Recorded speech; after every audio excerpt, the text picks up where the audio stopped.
Why did I even try to tell a joke in English? Well, it started on a Tuesday. I remember it clearly because it was presentation day in my English class.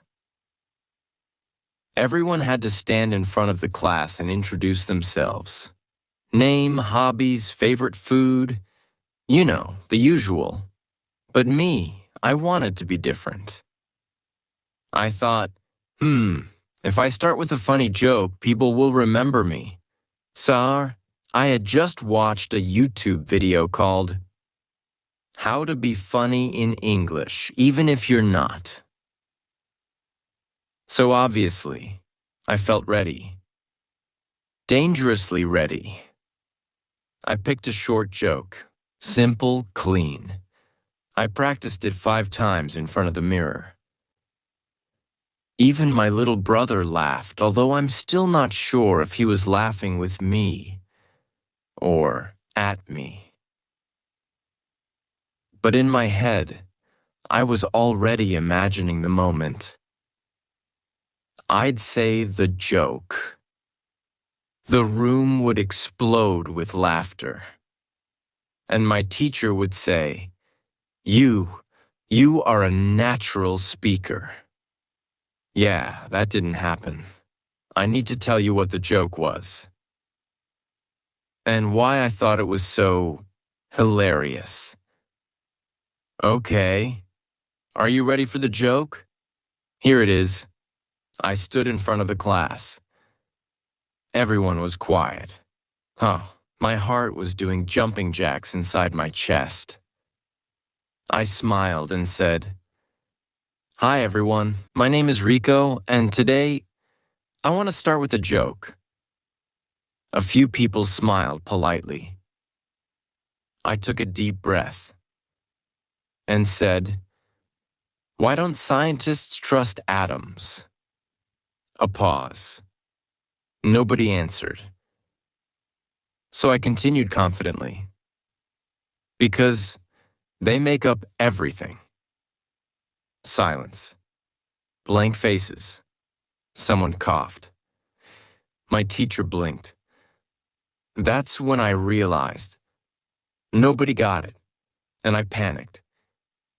You know, atoms, they make up everything? Like, they're tiny particles, but also the phrase makeup means to invent.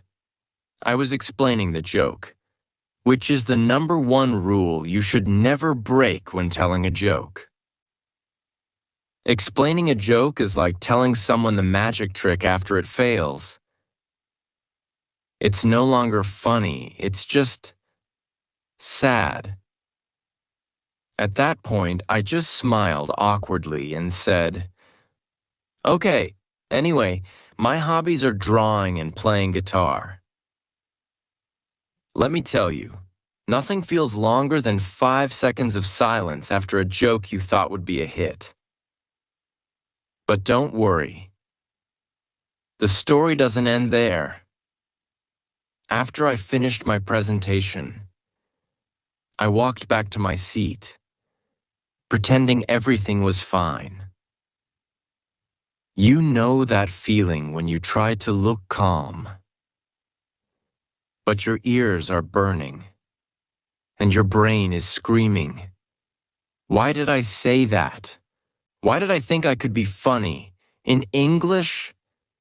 That was me. 100%. I sat down quietly. Didn't make eye contact with anyone.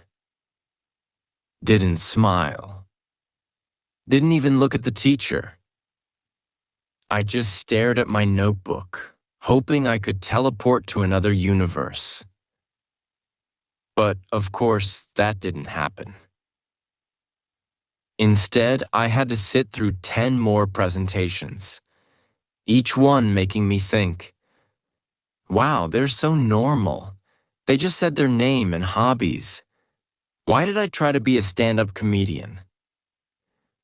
When the class finally ended, I packed my bag quickly. I didn't want to talk to anyone.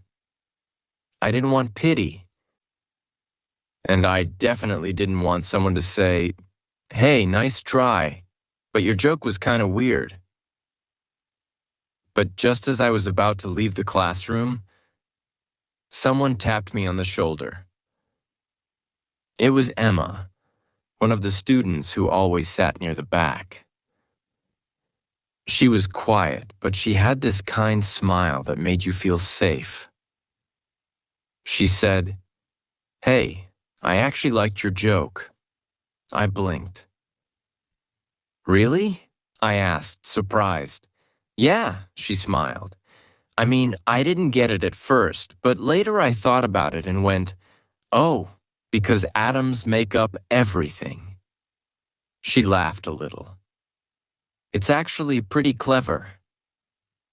And for the first time that day, I laughed too. It was just a small moment. A few kind words from someone I didn't expect. But it changed something in me. You see, I thought I had failed. I thought my English wasn't good enough. That maybe I should stop trying to be creative or funny in a language that isn't my own. But Emma's words reminded me, sometimes the courage to try is more important than the result. Yes, my joke didn't land. Yes, the class didn't laugh. Yes, I felt awkward and embarrassed. But I tried. And someone appreciated it. And that was enough. Later that night, I thought about the whole day again. And instead of cringing, I smiled. Because making mistakes in English isn't the worst thing. Staying silent forever is. It's funny, isn't it? We try so hard to be perfect when learning a language. We want every sentence to be smooth, every word to be correct, and every joke to land just right. But language isn't perfect. And neither are we. Looking back on that day, I could easily say, "Oh, I embarrassed myself. I should have just kept it simple." But I don't say that anymore. Because that awkward moment, that silent classroom, that half laugh from Emma, those things became part of my story. A story I now share with you. You see, speaking English isn't just about grammar and vocabulary. It's about connection. I tried to make people laugh. That means I tried to connect. And even though it didn't go how I imagined, someone still smiled. Someone still remembered me. Someone still understood, even if it took a little time. And that's powerful. Here's what I learned. It's okay to fail. Every mistake is a step forward, even the embarrassing ones. Confidence isn't about being perfect. It's about trying again, even after the silence. Language is not just communication. It's expression. Humor, emotion, curiosity, all of it matters. You're not alone. Every English learner has these moments. Even native speakers have awkward days. What about you? Have you ever told a joke in English that didn't go as planned? Or said something you thought was funny and just got blank stares? Tell me in the comments below. Let's laugh together and grow together. Because the only real mistake is not trying at all. If you enjoyed this story, Don't forget to hit like and subscribe to English Friends. We share real stories, real feelings, and real English one lesson at a time. 10